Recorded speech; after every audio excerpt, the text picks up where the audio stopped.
Acara selanjutnya yaitu sambutan dari Ibu Masna SPD selaku Kepala Sekolah SD dan SMP Sanap Tandasura sekaligus membuka acara ini secara resmi. Kepada Ibu disilakan. Assalamualaikum warahmatullahi wabarakatuh. Bapak pengawas SMP yang saya hormati dan saya muliakan, Bapak dan Ibu guru SD SMP yang saya hormati dan saya muliakan. Alhamdulillah, puji syukur kita panjatkan kehadirat Allah Subhanahu wa Ta'ala, di mana pada pagi hari ini kita masih diberi kesempatan bersama-sama di ruangan ini guna melaksanakan sosialisasi budaya positif bagi guru penggerak terkhusus SMP Sanap Tandasura sekaligus arahan dari Bapak pengawas tentang bagaimana kegiatan pembelajaran ke depannya. Alhamdulillah, saya sangat salut ini kegiatan guru penggerak, yakni sosialisasi budaya positif. Artinya bahwa kita di sini akan menularkan kepada siswa kita, baik SD, baik SMP, sekaligus SD SMP, karena dia dalam satu atap dalam hal ini. Olehnya itu saya sangat harapkan kepada Ibu, Bapak dan Ibu guru yang telah mengikuti guru penggerak ini selalu memberikan yang terbaik bagi sekolah kita. Olehnya itu pada hari ini 18 Januari 2023 saya buka sosialisasi ini dengan mengucapkan Bismillahirrahmanirrahim. Mungkin Bapak Ibu, demikian yang saya sampaikan, lebih dan kurangnya mohon dimaafkan. Wabillahi taufiq wal hidayah. Wassalamualaikum warahmatullahi wabarakatuh.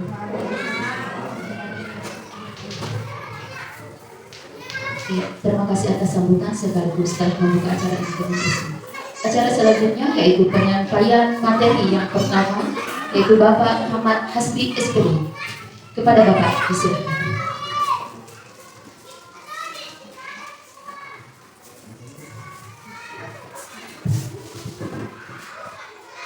Assalamualaikum warahmatullahi wabarakatuh.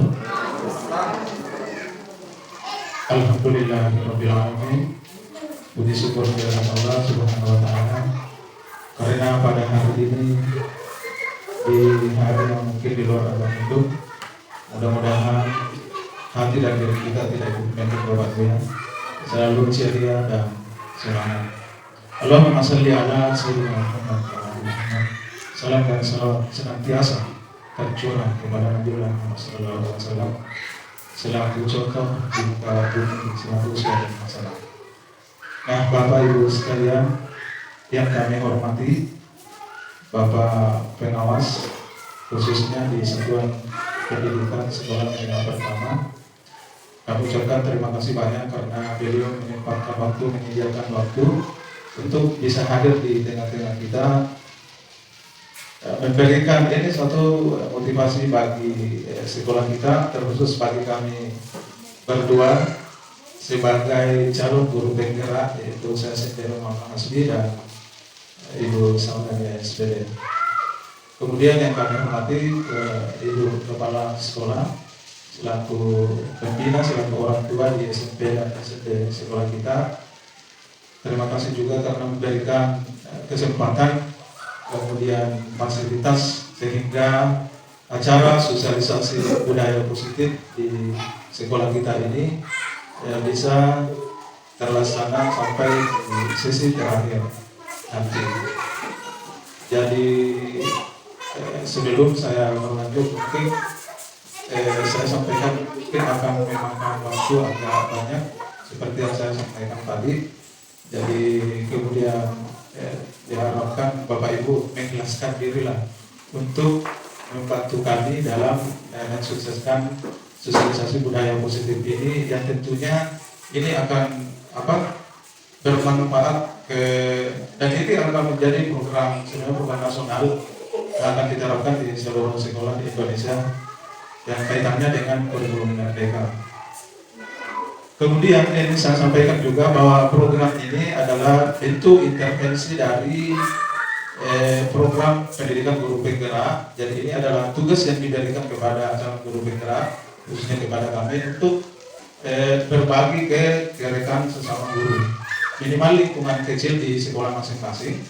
Dari apa yang kita dapat di materi yang telah beberapa bulan berlangsung selama ini, dan ini salah satunya mengenai budaya positif, dan itu diwajibkan untuk disosialisasikan ke lingkungan sendiri minimal di sekolah masing-masing.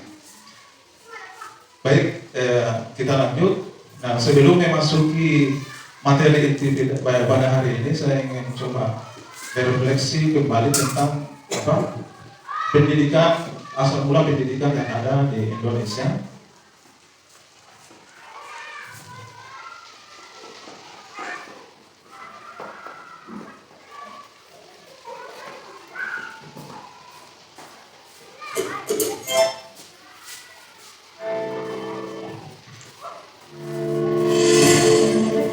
Salam dan bahagia Bapak Ibu calon guru penggerak.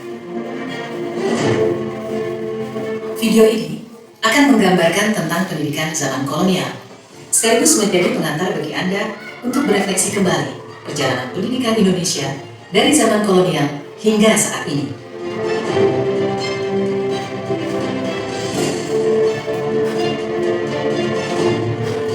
Tahukah Anda, pada tahun 1854, beberapa bupati menginisiasi pendirian sekolah-sekolah kabupaten, tetapi hanya untuk mendidik calon-calon pegawai.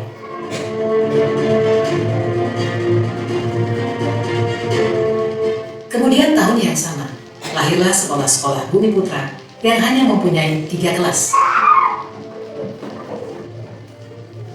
Rakyat hanya diberikan pengajaran membaca, menulis, dan berhitung seperlunya, dan hanya mendidik orang-orang pembantu dalam mendukung usaha dagang mereka.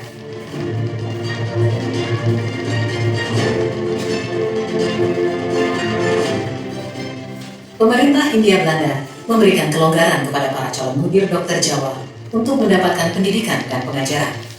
Namun, tahukah Anda mengapa?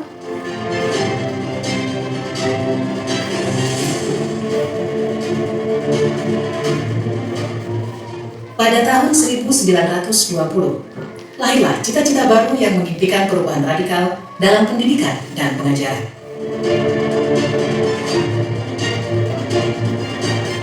Dan pada tahun 1922, lahirlah Taman Siswa di Yogyakarta sebagai sebuah gerbang emas kemerdekaan dan kebebasan kebudayaan bangsa. Taman Siswa ada sebagai jiwa rakyat untuk merdeka dan bebas.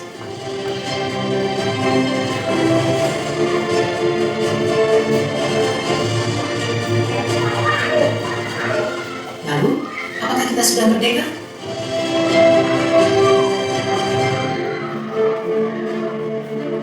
Video ini adalah pengantar menuju video kedua, Filosofi Pendidikan Ki Hajar Dewantara. Ya, itu tadi sebagai refleksi kita bahwa bagaimana asal mula proses pendidikan yang ada di Indonesia, mulai dari lembaganya, kemudian motoriknya atau penggeraknya, dan yang sekarang diangkat lagi kembali, yaitu perannya Ki Hajar Dewantara, Bapak Pendidikan Indonesia. Nah, yang menjadi harapan besar dari Ki Hajar Dewantara ini bagaimana, seperti pertanyaan besarnya tadi, apakah pendidikan kita sudah merdeka, dan itu kita akan jawab bersama selaku peran kita sebagai pendidik.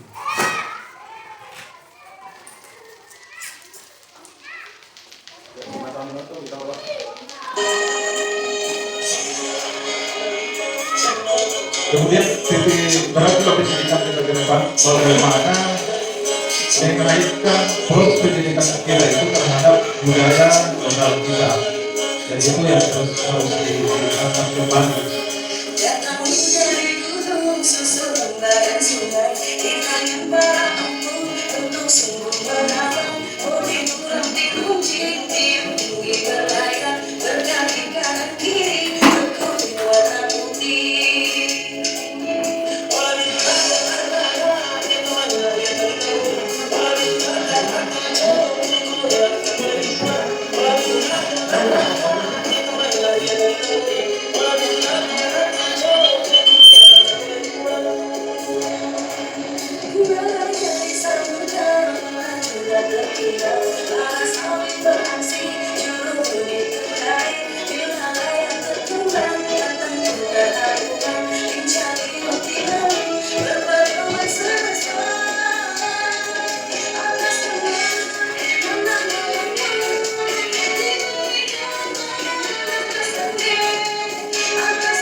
Jadi yang ingin saya sampaikan bahwa quote atau pesan dari Ki Hajar Dewantara bahwa dasar pendidikan anak erat hubungannya dengan kodrat alam, kodrat zaman. Kemudian seorang anak harus tumbuh dan berkembang sesuai dengan kondisi alam serta budayanya.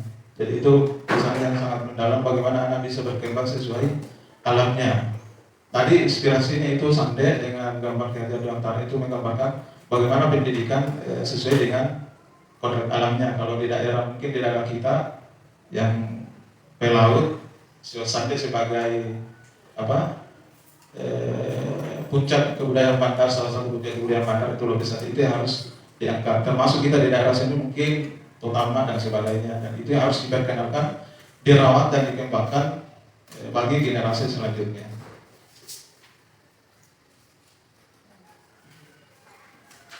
Nah,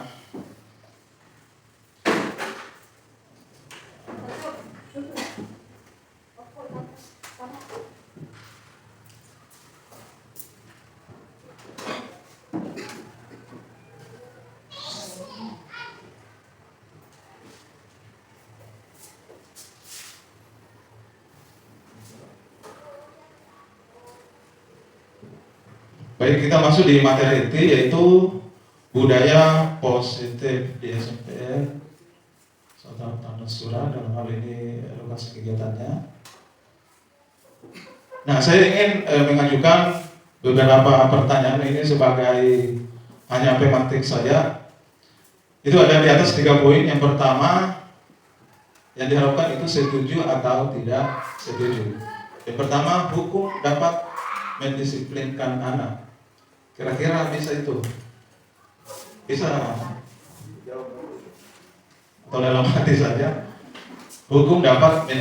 Hukuman dapat mendisiplinkan anak. Kemudian yang kedua, pemberian hukuman dengan hal positif seperti membaca, membersihkan halaman sekolah, apakah dapat mendisiplinkan anak? Bisa. Setuju, berarti setuju. Yang ketiga, memberi penghargaan dapat meningkatkan motivasi belajar anak. Setuju. Dan akan terjawab nanti di slide selanjutnya yang setuju dengan yang setuju. Lanjut. Nah, untuk memahami dari budaya positif ini ada 6 poin dari submaterinya atau pembahasannya. Yang pertama, disiplin positif dan nilai-nilai kebijakan universal. Kemudian yang kedua, teori motivasi, hukuman dan penghargaan serta restitusi. Kemudian yang ketiga, keyakinan kelas. Dan yang keempat, kebutuhan dasar manusia dan dunia berkualitas. Kemudian yang kelima, 5 posisi kontrol. Kemudian yang keenam, segitiga restitusi.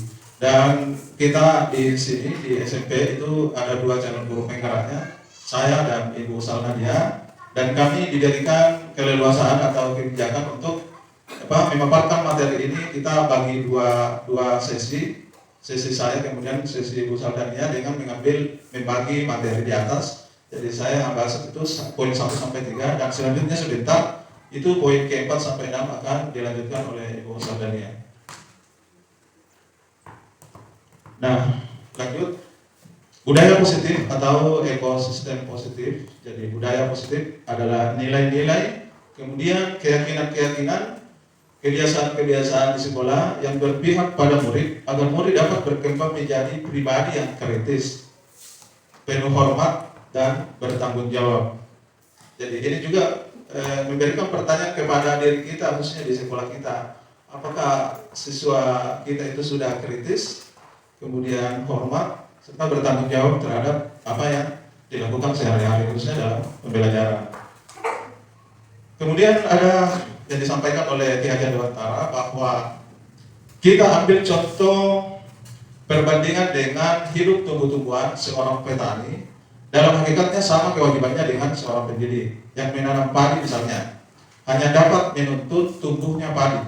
Ia dapat memperbaiki kondisi tanah, memelihara tanaman padi, memberi pupuk dan air, membasmi ulat-ulat dan jamur-jamur yang mengganggu hidup tanaman padi dan lain sebagainya. Jadi bahwa ternyata tugas guru itu, tugas pendidik itu sama dengan petani yang menanam padi. Tugasnya guru hanyalah bagaimana keadaan tanahnya itu subur, tidak ada yang mengganggu, misalnya hama dan sebagainya. Kemudian bagaimana merawatnya, memberikan pupuk, menyiram, membersihkan dari rumput-rumput lain yang mengganggu perkembangan tumbuhnya padi. Jadi itu ibaratnya kita sebagai pendidik. Jadi alangkah salahnya barangkali kalau kita menanam padi, baru kita jadikan tumbuhnya jadi jagung. Sama dengan halnya misalnya anak kita akan paksakan harus seperti ini, padahal dia punya karakter sendiri, dia punya pribadi sendiri, dan dia akan berkembang sesuai karakternya. Hanya saja tugas kita bagaimana karakter positif itu tidak terganggu oleh hal-hal yang negatif. Nah itulah tugas kita sebagai pendidik yang diibaratkan bahwa kita adalah petani padi. Kemudian kita masuk di bagian pertama, disiplin positif dan nilai-nilai kebijakan universal. Ya, di atas perubahan paradigma. Mungkin ini adalah bukan permainannya, ini hanyalah simulasi, namanya kegiatan kepalang tangan. Maksudnya di sini barangkali misalnya Bu Salma menyimpan sebuah rahasia di dalam tangan, kemudian menggenggamnya sekuat yang dia mampu, kemudian orang lain berusaha untuk membuka. Misalnya Bu Salma mau membuka kepala tangannya Bu Salma, kira-kira apa yang akan dilakukan oleh orang tersebut? Muat yang warna tamat, dilarang di limos, kemudian pegang. Bagaimana orang lain kira-kira membukanya? Caranya supaya dia mengetahui apa yang dipegang, rahasia apa yang dipegang. Apa nama pohon kira-kira? Berusaha membuka dengan apa? Ya mungkin ini pakai roll gitu kan, pakai di dalam saya warna podoi. Misalnya, apalagi tidak mau diiming-iming, dirayu-rayu, dipaksa barangkali, dimarahi, muandani, muati mandang wano, seperti itu barangkali ya. Nah ini juga sebagai apa?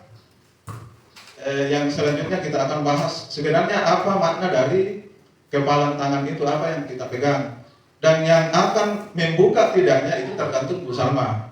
Jadi si mata buah ini tapi memang tidak melok, dia tidak akan terbuka.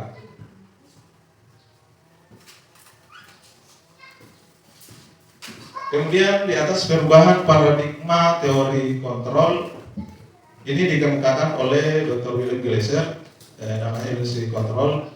Jadi ada 4 poin, itu ilusi guru mengontrol murid, kemudian ilusi bahwa kritik dan membuat orang merasa bersalah dapat menguatkan karakter, ilusi bahwa semua penguatan positif efektif dan bermanfaat, kemudian ilusi bahwa orang dewasa memiliki hak untuk memaksa.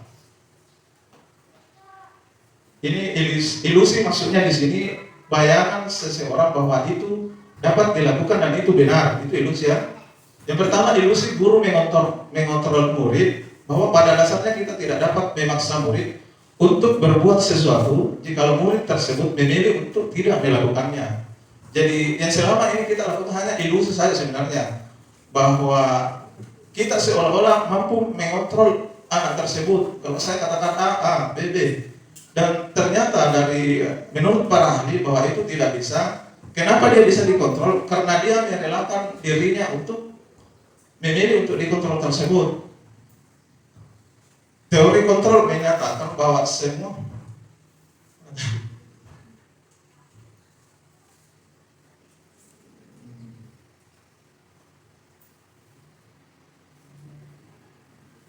teori kontrol menyatakan bahwa semua perilaku memiliki tujuan, bahkan terhadap perilaku yang tidak disukai. Saya kira itu yang kita harus pahami, bahwa setiap perilaku anak itu dia punya tujuan tersendiri, entah itu baik maupun tidak baik, disukai maupun tidak disukai.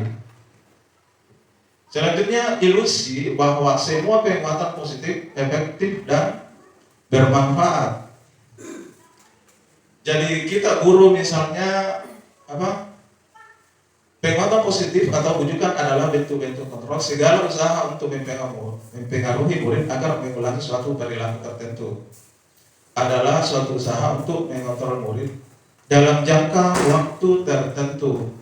Jadi masih mata kita selalu masih mata disiun anak dia menurut, tetapi akan ada fase tertentu dia menyadari apa nasi mata nasi dia apa nasi mata nasi dan pada saat itu dia akan melanggar dari apa yang dikontrol oleh guru.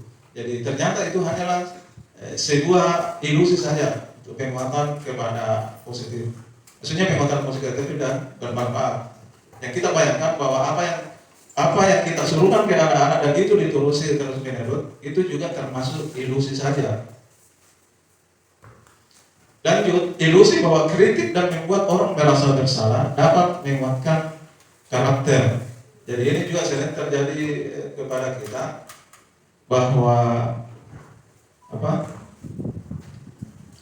penggunaan kritik dan merasa bersalah untuk mengontrol murid menuju identitas gagal.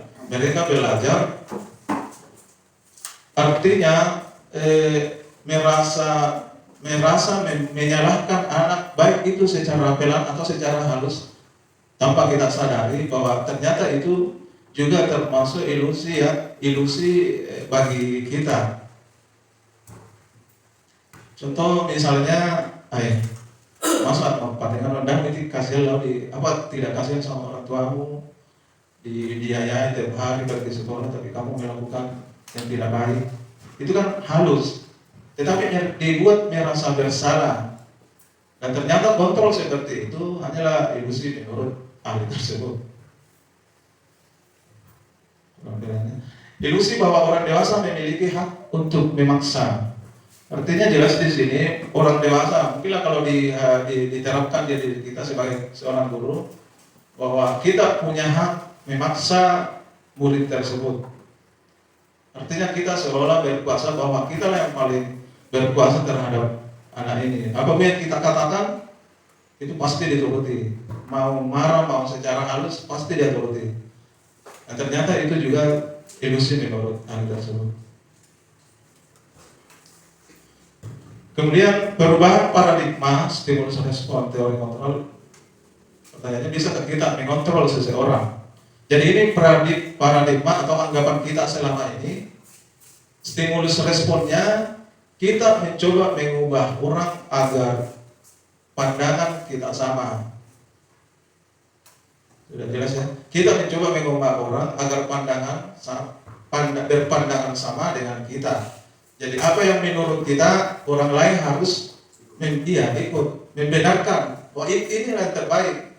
Sama dengan terhadap siswa. Nah, ini yang saya yang paling benar. Bahwa teori kontrolnya, kita berusaha memahami pandangan orang lain tentang dunia. Nah, di sini diperlukan keterbukaan kita bahwa setiap individu, setiap anak itu memiliki pandangan tersendiri terhadap dunianya. Contoh kecilnya mungkin kita yang sudah generasi ke atas, kemudian anak kita itu sudah masih anak-anak, tentu dunianya akan berbeda, apalagi perkembangan sekarang itu sangat cepat. Kemudian perilaku buruk dilihat sebagai suatu kesalahan. Jadi setiap yang buruk menurut kita itu adalah satu kesalahan. Teori kontrolnya bahwa semua perilaku memiliki tujuan. Jadi setiap yang dilakukan oleh anak kita itu semua pasti punya bayangan sendiri, kemudian tujuannya juga punya tersendiri, mengapa dia melakukan seperti ini, itu ada tujuannya. Dan diri kita sebagai guru, pokoknya salah karena dia sesuai dengan yang kita bayangkan. Kemudian lanjut, orang lain bisa mengontrol saya. Orang lain bisa mengontrol saya. Kemudian teori kontrolnya, hanya Anda yang bisa mengontrol diri Anda. Sama dengan tadi kepala tangan. Tidak ada yang bisa mengontrol orang lain kalau kita tidak mau membuka rahasia itu. Dan tidak ada yang bisa mengontrol. Itu teori kontrolnya. Hanya Anda yang bisa mengontrol. Kemudian pemaksaan ada pada saat rujukan gagal. Jadi teori kontrolnya, kolaborasi dan konsensus menciptakan pilihan-pilihan baru. Jadi muandami, kalau misalnya anak-anak tidak mau dibuat seperti ini, maka yang kita lakukan pemaksaan harus seperti ini. Ya, mungkin juga bukan kepada anak, kepada keluarga barangkali. Pokoknya harus. Padahal pada teori kontrolnya kita bisa berkolaborasi, konsensus, menciptakan pilihan-pilihan yang baru. Kemudian model berpikir menangkala. Jadi yang kita anggap selama ini bahwa saya harus menang, orang lain harus kalah. Tetapi teori kontrolnya model berpikir menang-menang, semuanya menang. Jadi sebentar kalau ada yang kurang atau yang ingin ditanyakan, ada di sesi terakhir Bapak Ibu. Lanjut, disiplin positif. Kira-kira apa makna disiplin? Mas selama lemai apa yang kita anggap itu disiplin? Ya, paling sederhananya patuh, ikut aturan, ikut tata tertib, ikut apa yang dikatakan oleh guru. Itu bagi anak-anak ya. Tapi makna disiplin yang sebenarnya ini secara letterlet, secara bahasa, bahwa dalam bahasa Latin disiplin itu dari kata disiplina yang artinya belajar. Mana asal dari kata ini berkonotasi dengan disiplin diri dari murid-murid Socrates dan Platon. Kemudian disiplin diri membuat orang menggali potensinya menuju sebuah tujuan, apa yang dia hargai. Kemudian namun dalam budaya kita, makna kata disiplin telah berubah menjadi sesuatu yang dilakukan seseorang pada orang lain untuk mendapatkan kepatuhan. Jadi misalnya kita guru yang pada disiplin di sana, kata patuh apa yang kita perintahkan. Yang selama ini dengan ketidaknyamanan, bukan dengan apa yang kita hargai atau pencapaian suatu tujuan mulia. Nah, kesimpulannya disiplin itu menurut Ki Hajar Dewantara dan Dian Gosen, disiplin sebagai bentuk kontrol diri, yaitu belajar untuk kontrol diri agar dapat mencapai suatu tujuan mulia. Tujuan mulia di sini mengacu pada nilai-nilai atau prinsip-prinsip mulia yang dianut seseorang. Kita namakan nilai-nilai tersebut nilai-nilai kebajikan universal, bahwa disiplin itu memang harus dari kesadaran bagi setiap diri, bukan pada apa yang terpampang misalnya di aturan atau bagi anak-anak di tata tertib, tapi dia harus muncul dari kesadaran dirinya. Bagaimana menciptakan kesadaran itu akan ada di materi lebih lanjut. Nah, nilai-nilai kebajikan universal ini itu mungkin banyak ya. Salah satunya pada profil pelajar Pancasila yang kaitannya dengan pendidikan kita. Saya bacakan sedikit.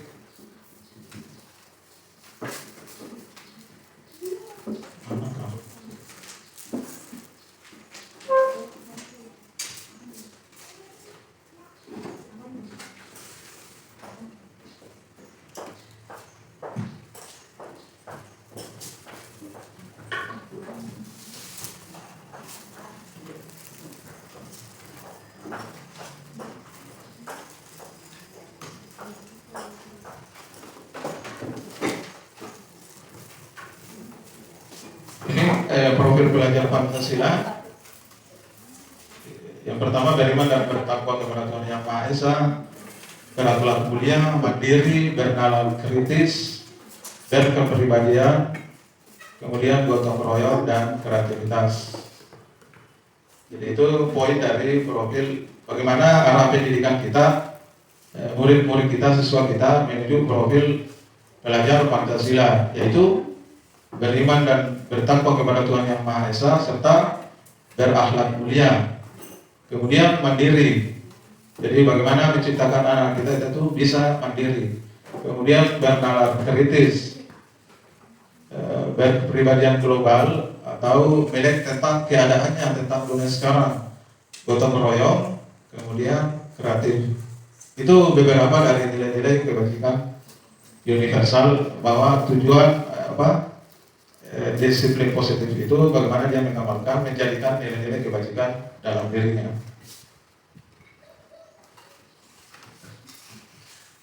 Ini masih panjang ya. Pembelajaran di bagian kedua, teori motivasi, hukuman dan penghargaan.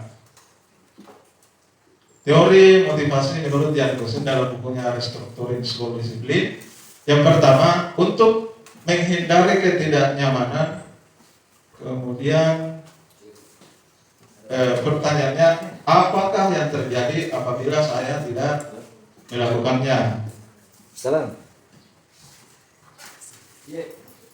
Nah, maksudnya di sini kaitannya dengan kedisiplinan. Orang disiplin, anak-anak kita disiplin itu yang pertama menghindari hukuman. Jadi anak-anak rajin datang sekolah, rajin belajar, pulang tepat waktu, hormat pada guru. Itulah hanya untuk menghindari hukuman. Kalau terlambat harus dihukum. Dia disiplin, tetapi dia hanya menghindari hukuman. Jadi itu motivasinya eksternal, motivasi dari luar, dari aturan yang telah ada. Kemudian yang kedua, mendapatkan imbalan dari orang lain atau institusi. Apa yang akan saya dapatkan apabila saya melakukannya? Misalnya, kalau rajin belajar ini, saya akan mendapatkan nilai yang bagus. Kalau saya rajin ini, saya akan mendapatkan hadiah. Dia disiplin, tetapi hanya untuk mendapatkan imbalan atau hadiah. Jadi motivasinya itu motivasi eksternal dari luar. Kemudian di poin ketiga, untuk menghargai diri sendiri, menjadi insan sesuai harapan kita. Saya akan menjadi orang seperti apa bila saya melakukannya. Kalau terhadap anak-anak, kalau saya rajin, apa yang seperti apa saya nanti kalau saya di sekolah, nanti mengerjakan tugas seperti apa saya. Itu melupakan daripada hukuman, melupakan dari hadiah atau imbalan. Nah, pertanyaan seperti ini, saya akan menjadi orang seperti apa bila saya melakukannya, itu adalah motivasi internal. Jadi motivasi yang lahir dari dalam. Inilah sebenarnya tujuan dari disiplin positif, yaitu lahir dari dalam. Lanjut, dihukum oleh penghargaan. Ternyata penghargaan itu sebenarnya adalah hukuman. Jadi selama ini kita dengan semangat, dengan membuat satu bahwa bagaimana kita menghargai karena dia misalnya ranking, dapat nilai bagus, maka yang kita lakukan adalah memberikan penghargaan.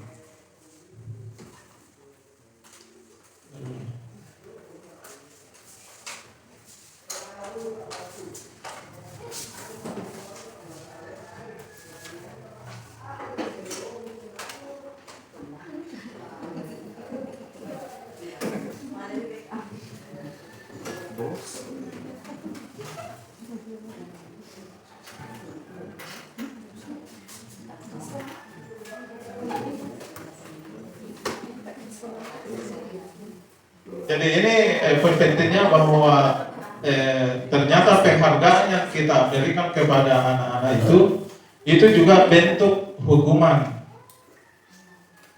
Ya, paradigma sekarang ya.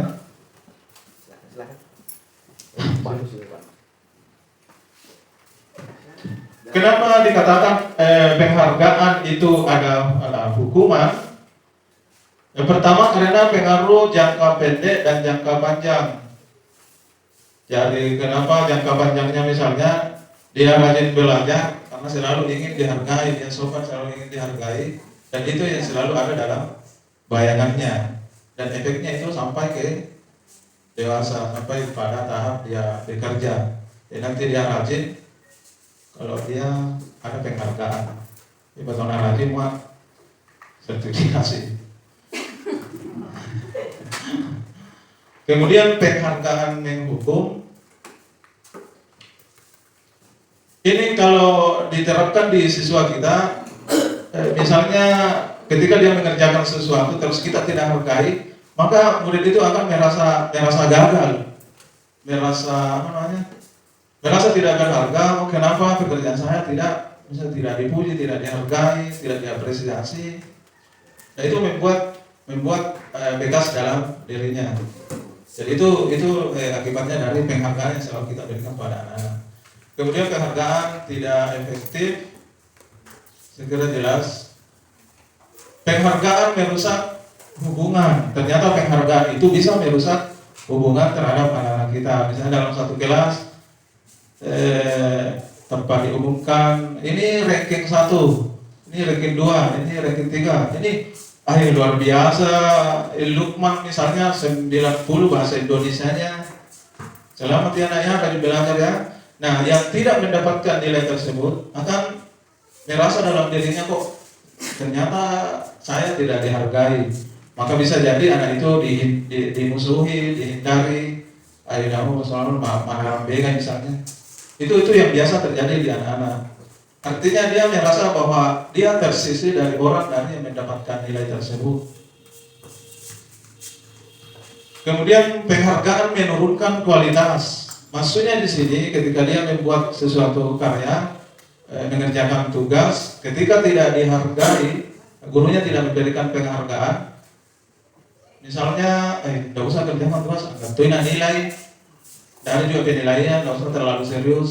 Nah, itu yang menurunkan kualitas. Kemudian penghargaan mematikan kreativitas. Saya kira jelas ini ya. Jadi orang mengerjakan sesuatu karena penghargaan itu mematikan kreativitas, karena mengejar target. Kalau dalam bidang profesionalisme, dia hanya kejar tayang misalnya tanpa memperhatikan kualitas. Kalau contohnya di film dan misalnya sinetron, itu mengkritik bahwa film itu hasilnya bagus karena tidak dikejar tayang misalnya di sinetron tiap malam, maka dia kualitasnya tidak bagus. Penghargaan mengurangi motivasi intrinsik. Saya kira jelas juga ini bahwa bisa motivasi intrinsik itu lahir dari kesadaran dalam diri. Jadi kalau misalnya dia hanya mengharap penghargaan, itu saja motivasinya dari luar, hanya ingin mengejar penghargaan. Nah, bagaimana bentuk apresiasi kita terhadap anak ketika penghargaan itu ternyata menghukum? Yang harus dilakukan, kita bisa memberikan apresiasi, pengakuan, tetapi perlu diingat beberapa hal. Yang pertama, beri pengakuan secara khusus. Jadi nanti saat tertentu itu diberikan pengakuan tersebut. Kemudian beri pengakuan secara pribadi, tidak usah terlalu diumumkan dalam kelas. Ya, ini yang dapat nilai tinggi. Jadi tadi nanti merusak relasinya terhadap anak. Kemudian beri pengakuan kepada semua murid secara bergantian. Jadi muat diapresiasi yang satu, yang lain juga, kalau perlu semua, supaya tidak terjadi gap di antara mereka. Kelompok yang menang, nanti kelompok yang lain merasa kecil hati, dan dia gapnya antar kelompok itu saingan-saingan, kompetisinya jadi tidak baik. Itu yang dikhawatirkan. Kemudian berikan pengakuan secara konsisten, secara berkelanjutan. Kan kita itu yang tahu seperti apa. Kemudian fokus pada prosesnya.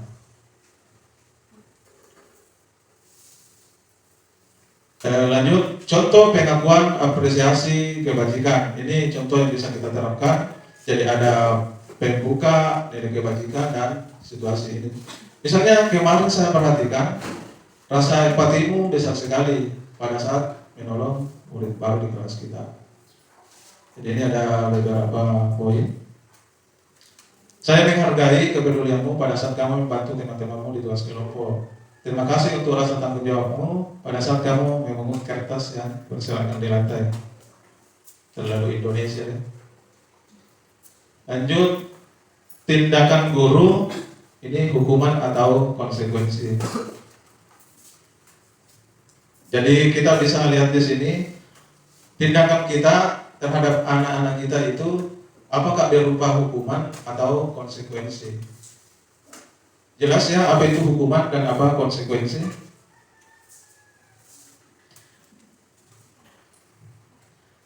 Misalnya mencatat 100 kali di dalam buku kalimat saya tidak akan terlambat lagi karena terlambat ke sekolah.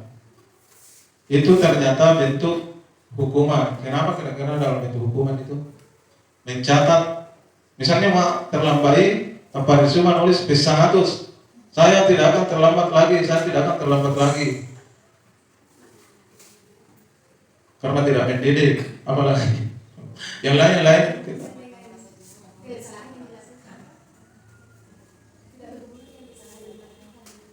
Ya, tidak berhubungan dengan kesalahan yang dilakukan. Apa hubungannya terlambat tanpa misalnya saya tidak akan terlambat. Jadi itu ya. Kemudian lari mengelilingi lapangan basket 2 kali karena terlambat hadir di sekolah. Misalnya anak kita ada yang terlambat misalnya tanpa disuruh pun saliwan di lapangan. Ayo dulu, apa yang terlambat? Nah itu ternyata termasuk hukuman. Murid diminta untuk push up 15 kali karena tidak menggunakan masker. Nah ternyata juga hukuman. Kemudian menggantikan kertas tugas teman yang telah dicoret-coret.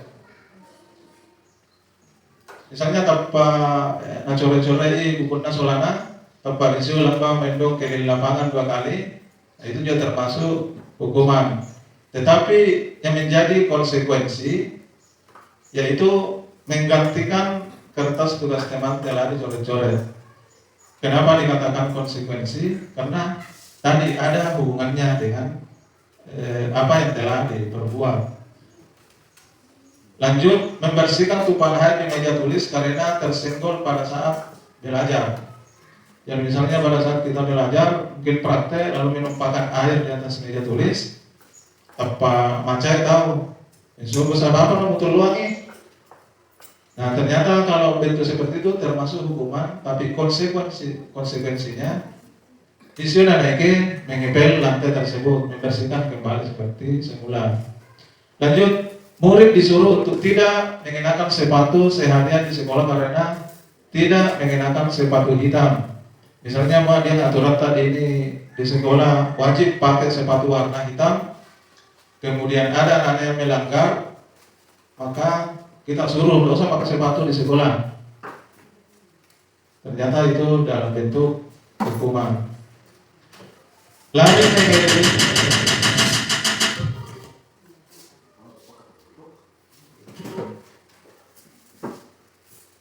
mengelilingi lapangan basket 2 kali karena terlambat 10 menit untuk pelajaran PJOK.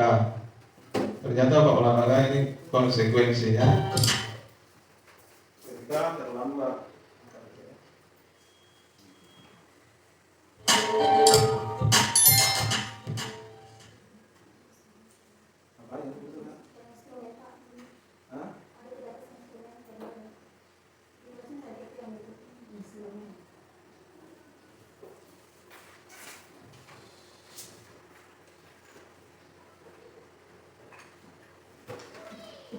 Jadi ini tadi perbedaan hukuman dan konsekuensi.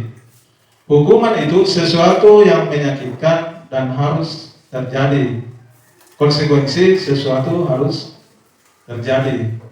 Jadi hukuman itu sesuatu yang menyakitkan bagi anak.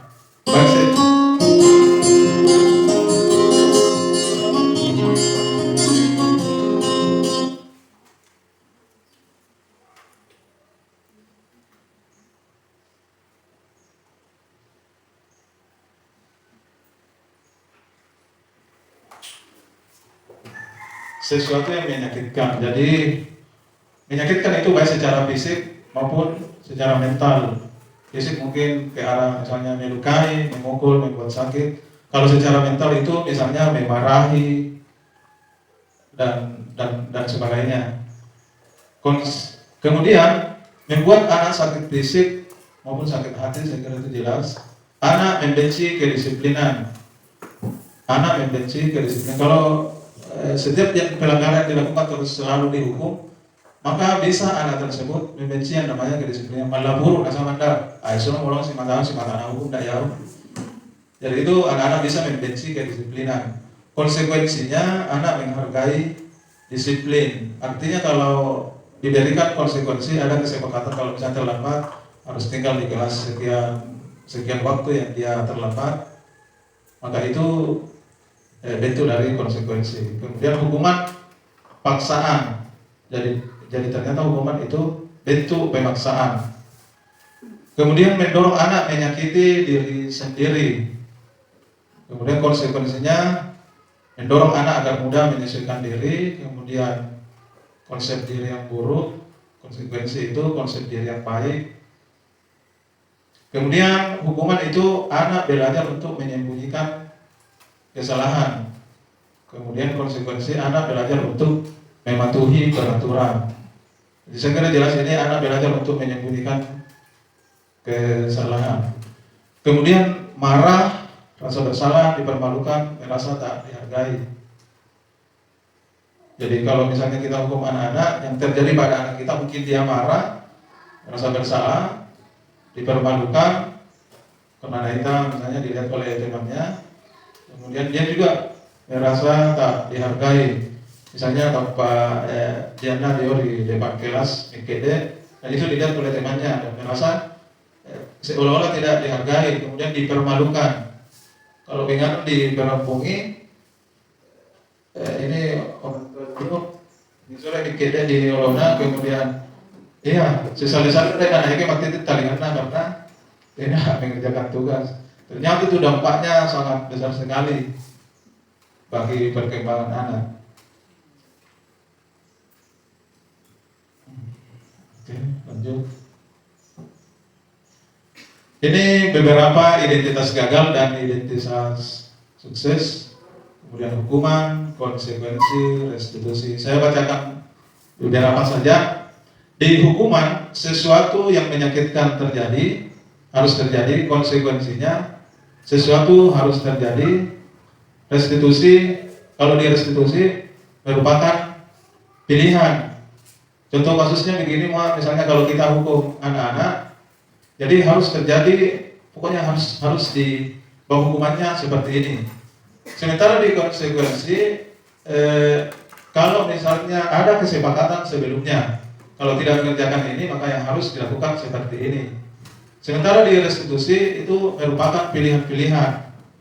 Misalnya kalau tidak mengerjakan pekerjaan ini, apa yang kamu lakukan untuk mengganti dari tugas yang misalnya tidak dikerjakan tersebut. Jadi ada pilihan-pilihan yang diberikan kepada anak, kemudian anak juga menawarkan terhadap guru tersebut. Ini di bagian terakhir untuk sesi saya, yaitu keyakinan kelas.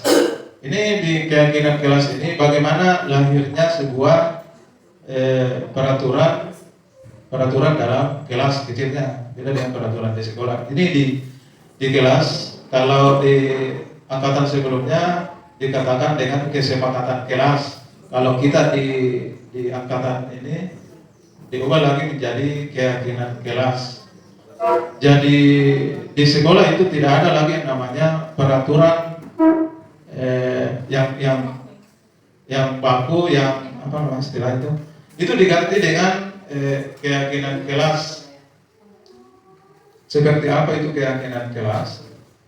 Nah, apa itu keyakinan kelas? Salah satu disiplin positif yang bisa kita terapkan dalam membangun budaya positif di sekolah. Jadi ini salah satu bentuk yang diberikan kepada anak-anak khususnya di kelas untuk membangun budaya positif. Kemudian keyakinan kelas merupakan sesuatu yang diyakini bersama yang berasal dari penyatuan pikiran untuk menjadikan nilai-nilai kebaikan yang diturunkan di dalam kelas. Keyakinan tersebut dibuat bersama-sama oleh semua anggota kelas, yaitu guru dan murid. Dalam membuat keyakinan kelas diperlukan nilai-nilai kebajikan universal sebagai pedomannya. Tadi di slide sebelumnya itu nilai-nilai kebajikan. Kemudian di pembelajaran pertama tadi. Kemudian tujuan dari keyakinan kelas, dengan adanya keyakinan kelas diharapkan dapat menuntun murid dalam melakukan sehingga akan menciptakan budaya positif, menumbuhkan motivasi intrinsik atau motivasi dari kesadaran diri anak, serta dapat mewujudkan pembiasaan-pembiasaan positif di dalam kelas.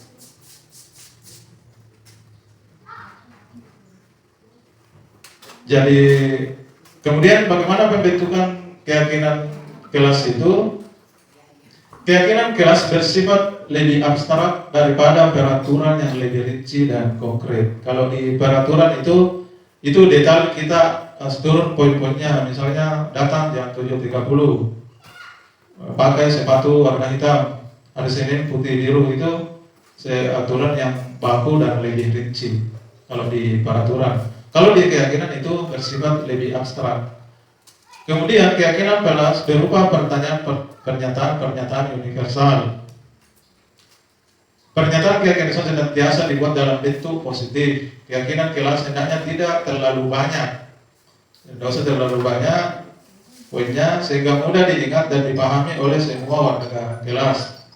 Keyakinan kelas sebaiknya sesuatu yang diterapkan di lingkungan tersebut. Semua warga kelas hendaknya ikut berkontribusi dalam pembuatan keyakinan kelas lewat kegiatan curah pendapat. Jadi keyakinan kelas itu tidak langsung jadi dibuat oleh gurunya. Misalnya saya mau kelas ini rapi, saya tulis begini. Tetapi itu lahir dari anak-anak sendiri. Lanjut, bersedia meninjau kembali keyakinan kelas dari waktu ke waktu. Dan ini waktunya itu tidak dibatasi harus 1 tahun. Beda dengan tata tertib. Tata tertib itu tanpa diandai 2 tahun pelajaran, berarti 1 tahun. Kalau ini itu bisa diganti dari waktu ke waktu. Kalau misalnya keyakinan kelas itu sudah berjalan dengan baik, kalau masih ada yang kurang maka kita buat baik kembali atau ditambah. Prosedur pembentukan keyakinan kelas bisa dilihat kembali. Jadi teknisnya begini, yang jelas kita dalam satu ruangan misalnya, kita gali dari siswa seperti apa yang diinginkan kelasnya dari siswa itu sendiri. Mungkin dari pengalamannya, dari apa yang dia lihat dan dia rasakan. Misalnya bagaimana dia menghargai sesama temannya, itu dicurahkan dalam pembuatan keyakinan kelas.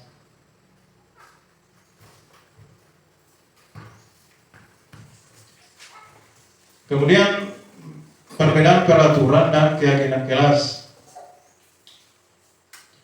Kalau di peraturan, misalnya selalu kembalikan buku ke tempatnya. Kalau di keyakinan kelas yang kita katakan adalah tanggung jawab. Jadi tanggung jawabnya, jadi dia akan tahu bahwa apa yang kita pindahkan itu harus dikembalikan pada tempatnya.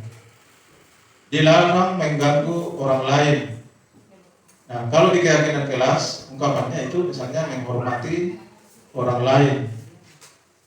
Sama tadi ini, hadir di sekolah 15 sebelum pembelajaran dimulai. Itu peraturan. Di keyakinan kelas, menghormati orang lain dan komitmen. Dilarang melakukan kekerasan. Kalau di keyakinan kelas, keselamatan, menghargai orang lain. Dilarang menggunakan narkoba. Itu di kesehatan. Sama misalnya kita sebagai pengendara wajib mengenakan, aturannya itu mengenakan helm. Itu peraturan. Tapi kalau yang kita yakini, kalau kita menggunakan helm, maka itu keamanan buat diri kita. Nah itu maksudnya, artinya dia lahir dari kesadaran, bukan karena peraturan-peraturan. Bergantian atau menunggu giliran itu menghormati orang lain, kemudian bersabar, gunakan masker, untuk kesehatan, keselamatan. Jadi misalnya masker sebelumnya wajib, tetapi orang memakai masker itu karena aturan. Misalnya ada sweeping, tetapi orang yang sadar, orang yang meyakini bahwa menggunakan masker itu karena kesehatan. Misalnya sudah tidak terjangkit virus misalnya. Jangan berlari di kelas atau koridor, keselamatan, keyakinan kelas keselamatan dan keamanan. Jadi itu perbedaan peraturan dengan keyakinan kelas. Jadi ini beberapa dokumentasi yang kami praktekkan beberapa hari yang lalu atau beberapa minggu yang lalu, bagaimana penguatan penyusunan keyakinan kelas di sekolah. Jadi kebetulan dalam satu ruangan itu kita panggil semua masuk dalam ruangan, masing-masing berkumpul dalam kelompok kelas masing-masing, kemudian diberikan pengarahan, pemahaman tentang apa yang harus dilakukan oleh anak-anak kita. Kemudian ini curah pendapat tadi, bagaimana dia menuliskan harapannya terhadap keinginan yang ingin diterapkan di dalam kelas. Itu ditempel di papan tulis dan hasilnya seperti ini.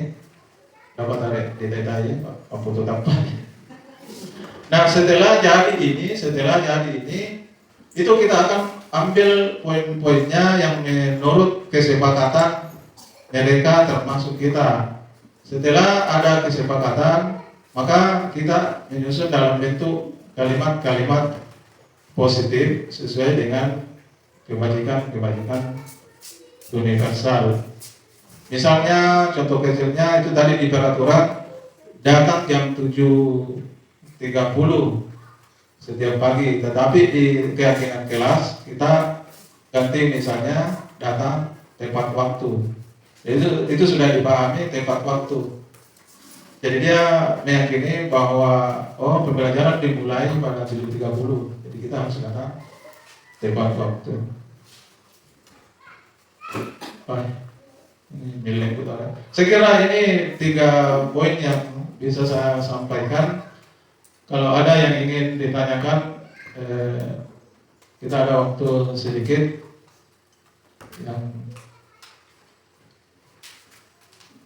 Kalau ada oh ya, Pak masuk guru olahraga kita. Silakan Pak. Terima kasih. Assalamualaikum warahmatullahi wabarakatuh. Terima kasih atas kesempatan yang diberikan. Langsung saja mulai dari pertanyaan pertama. Membahas masalah kedisiplinan, Pak. Membahas masalah kedisiplinan tadi sudah dijelaskan bahwa ada aturan dan hukuman.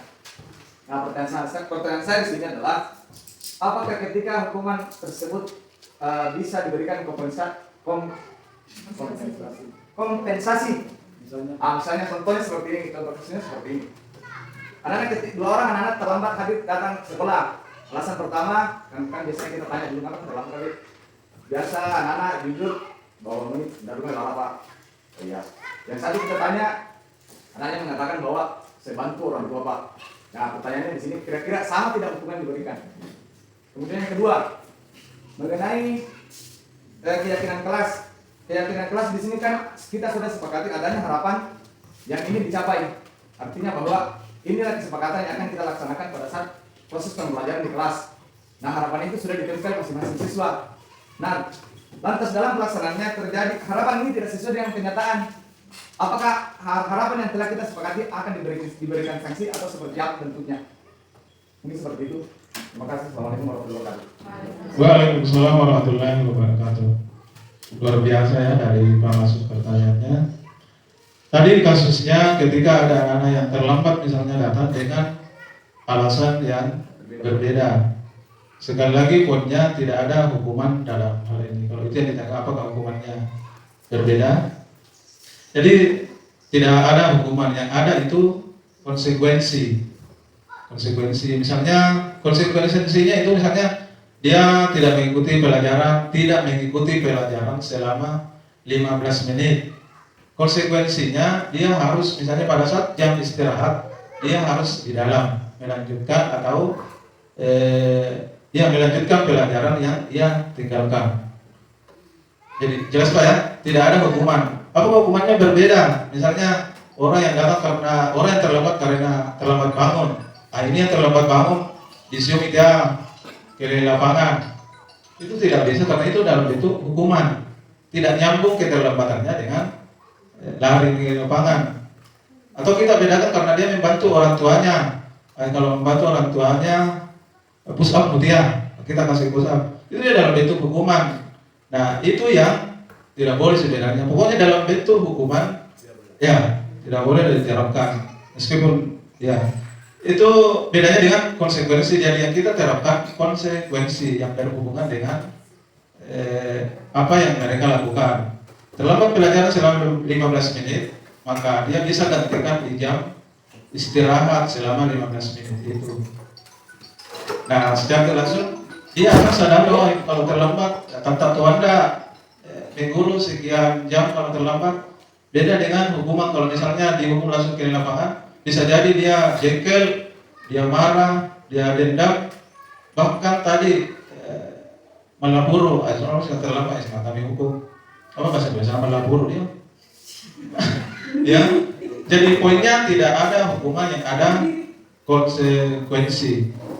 Dan mengenai permasalahan kasus tersebut itu akan dibahas oleh misalnya di materi selanjutnya tentang posisi kita pada menerima kasus tersebut. Tapi yang saya jawab di sini, apakah bisa dihukum, apakah hukumannya berbeda? Ya itu tadi. Apa tadi yang Berarti konsekuensinya tidak ada kompensasi seperti itu Pak ya? Kita membedakan bahwa ia ada alasan membantu orang tua karena karakter. Ini kan berbicara karakter Pak. Jadi dari oh ya, apakah perbedaan konsekuensinya? Yang saya pahami tidak ada hal seperti itu. Kan kita buat sebelumnya kesepakatan, keyakinan datang tepat waktu misalnya. Jadi kalau tidak datang tepat waktu, konsekuensinya ya harus begini.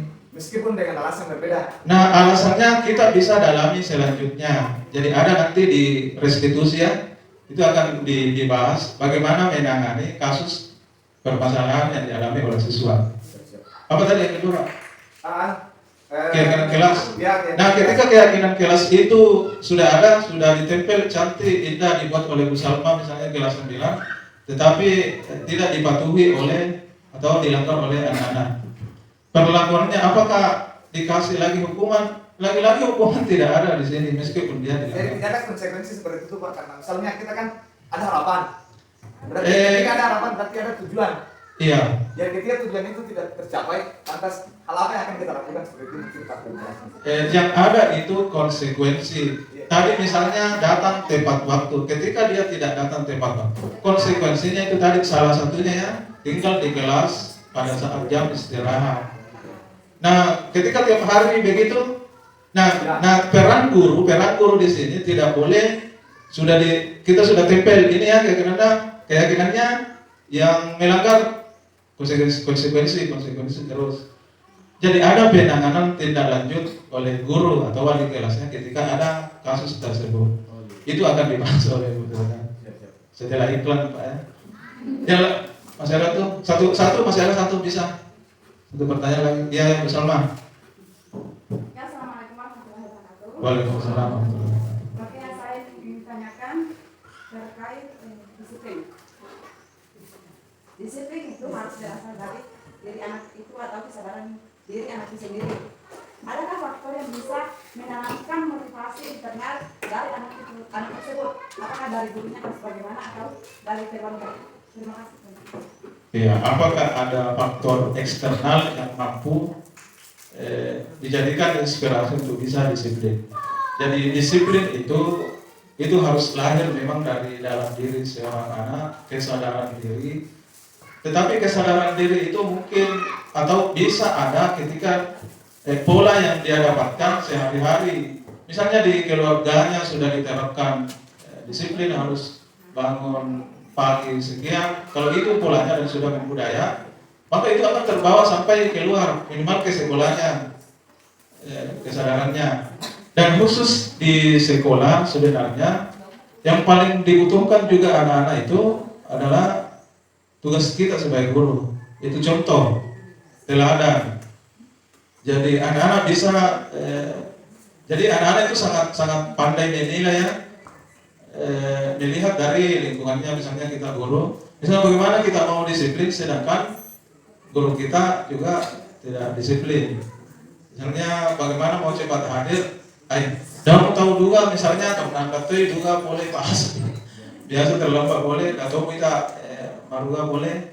Jadi itu juga salah satu faktor yang mempengaruhi kedisiplinan anak. Jadi tugas kita sebagai guru menjadi teladan bagi anak-anak kita, mulai dari kerapian kita sampai kedatangan kita di sekolah. Saya kira cukup ya. Masih ada. Nah, untuk sesi saya ucapkan terima kasih atas partisipasi Bapak Ibu, dan selanjutnya masih ada tiga poin pembahasan. Untuk dari saya, alhamdulillahirabbil alamin. Sekian. Assalamualaikum warahmatullahi wabarakatuh. Ya, itulah tadi penyampaian materi dari Bapak Muhammad Hasbi SPD. Selanjutnya akan dilanjutkan dengan Ibu Saldania SPD. Kepada Ibu, silakan.